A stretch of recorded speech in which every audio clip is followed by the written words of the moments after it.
Did you know Toby Keith didn't want to record courtesy of the Red, White, and Blue? Okay, Toby, true or false? He's a Democrat. He's a Republican. He's a member of the NRA. He kind of upstaged Shania Twain when they toured together. How Do You Like Me Now was his biggest career risk.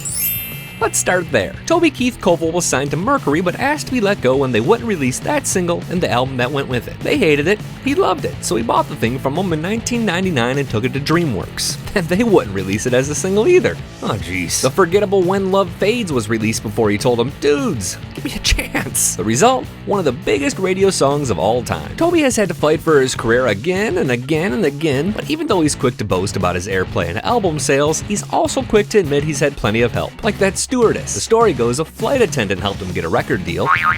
It's sorta true. She was also a fan, and she was dating his band's drummer when she met a label exec from Mercury. It's not like she was just some sexy dude that was all like, "Hey there, Mr. Label Man, do I have a hit for you?"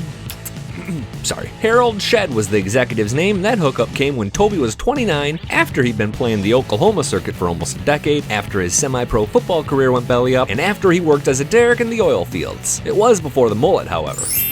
Toby didn't really do the whole college thing. The son of Carolyn and Hubert pretty much knew what he wanted to do since he was a boy hanging out at his grandmother's supper club in Fort Smith, Arkansas. His first gig was a wedding, and he got paid $1,000. He said it was easy money, so he started calling his band the Easy Money Band. His first single was Should Have Been a Cowboy, and it put him on a tour with Shania Twain and a guy named John Brennan. The idea was Toby would open, then Shania, then John the Bomb. That lasted all of 2 nights because by night 3, Toby was closing with Cowboy, the eventual most played country song of the 90s. Shania did alright too. As for Brennan, his last headline was for an arrest on child sex charges. Oh boy, those charges were later discontinued. Another star was born on that tour as well. Shania would give a young Crystal Keith singing lessons on the bus between shows. Crystal says they'd last like an hour. Years later, KK would release her own album and career on Daddy's Show Dog Records. Okay, back to Toby. Gonna skim over his hits because let's face it, everyone knows he's pretty much the most successful, richest male country artist of all time. And we'll skip the Dixie Chicks because that's gonna come up in a future You Think You Know country. As for the Boot in the Ass song, he says he wrote it with his late father in mind,